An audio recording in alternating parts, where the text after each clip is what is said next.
السلام علیکم ورحمۃ اللہ وبرکاتہ۔ معزز ناظرین کرام، آج کی ویڈیو میں مولانا روم علیہ الرحمہ کی ایک وہ حکایت بیان کی جا رہی ہے جو حضرت موسیٰ علیہ السلام اور چرواہے کے درمیان جو واقعہ پیش آیا تھا کہ بکریوں کا چرواہا اپنی محبت میں اور اپنے ہی انداز میں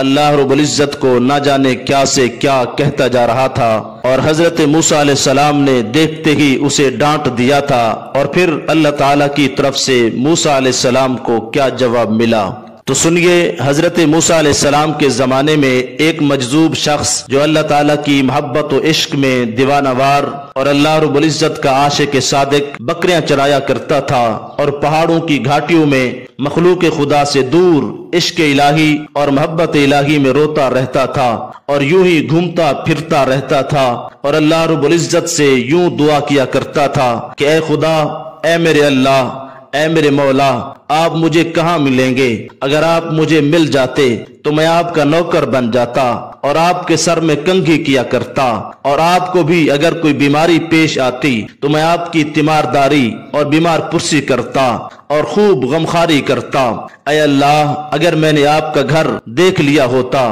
تو صبح شام آپ کے لیے گھی اور دودھ آپ کی خدمت میں پیش کرنے کے لیے آتا، اور میں آپ کے ہاتھوں کو چومتا اور بوسہ دیتا اور آپ کے پیروں کی مالش کرتا، اور جب آپ کے سونے کا ٹائم اور وقت ہو جاتا تو آپ کے سونے کی جگہ کو جھاڑو سے خوب اچھے طریقے سے صاف کرتا۔ اے اللہ، آپ کے اوپر میری تمام بکریاں قربان ہوں۔ اے اللہ، بکریوں کے بہانے سے میں جو الفاظ ہائے ہائے کرتا ہوں وہ دراصل آپ کی محبت کی تڑپ میں کرتا ہوں۔ بکریاں تو صرف اور صرف بہانہ ہیں۔ المختصر وہ چرواہا اللہ تعالیٰ سے اپنے عشق کی بے چینی کی داستان بیان کر رہا تھا۔ اسی طرح وہ چرواہا محبت کی باتیں اپنے رب اور معبود سے کرتا جا رہا تھا کہ اچانک حضرت موسیٰ علیہ السلام کا وہاں سے گزر ہوا، اور جب حضرت موسیٰ علیہ السلام نے اس چرواہے کو دیکھا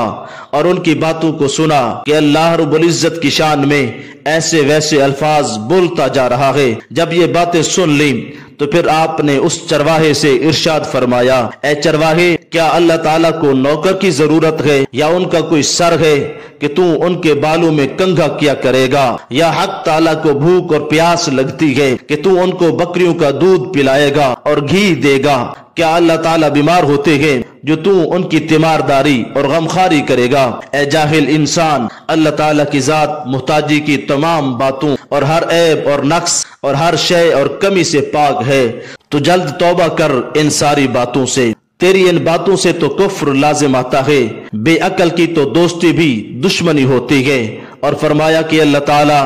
تیری ان ساری خدمات سے بے نیاز ہے۔ اس چرواہے نے جب حضرت موسیٰ علیہ السلام کی ان باتوں کو سنا تو بہت ہی شرمندہ ہوا، اور اللہ تعالیٰ کا خوف اتنا آیا کہ غلبہ خوف اور مایوسی کے عالم میں انتہائی غمزدہ اور پریشان ہو کر اپنا گریبان ہی پھاڑ ڈالا، اور پھر روتا ہوا جنگل کی طرف بھاگ گیا۔ اور پھر رب کی طرف سے حضرت موسیٰ علیہ السلام پر وحی نازل ہوئی کہ اے موسیٰ، تم نے میرے بندے کو مجھ سے کیوں جدا کر دیا؟ تمہیں تو میں نے بندوں کو اپنی طرف متوجہ کرنے کے لیے بھیجا ہے، نہ کہ اس لیے کہ تم انہیں مجھ سے جدا کرتے رہو۔ فرمایا، اے موسیٰ، تمہارا کام وصل جوڑنا تھا نہ کہ فصل توڑنا تھا۔ اس واقعہ سے جو ہمیں سبق ملتا ہے وہ یہ ہے کہ کسی کو نصیحت کرتے وقت یہ بھی سمجھنا چاہیے کہ ممکن ہے کہ وہ بندہ اللہ کے نزدیک مقبول شدہ ہو، کیونکہ بعض بندے مخلص اور عاشق خالص ہوتے ہیں اور رب کی نافرمانیوں سے بالکل محفوظ ہوتے ہیں، لیکن بظاہر ان کے الفاظ آداب الوہیت کے خلاف ہوتے ہیں، مگر یہ ان کا جوش عشق ہوتا ہے، بے ادبی کرنے کا ان کا کوئی ارادہ ہی نہیں ہوتا۔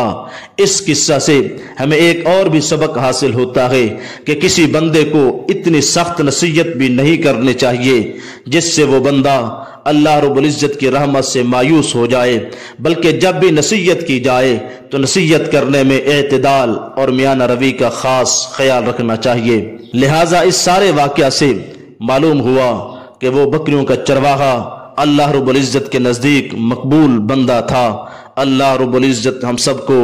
دین اسلام کی احسن طریقے سے سمجھ عطا فرمائے۔ آمین۔ وما توفیقی الا باللہ۔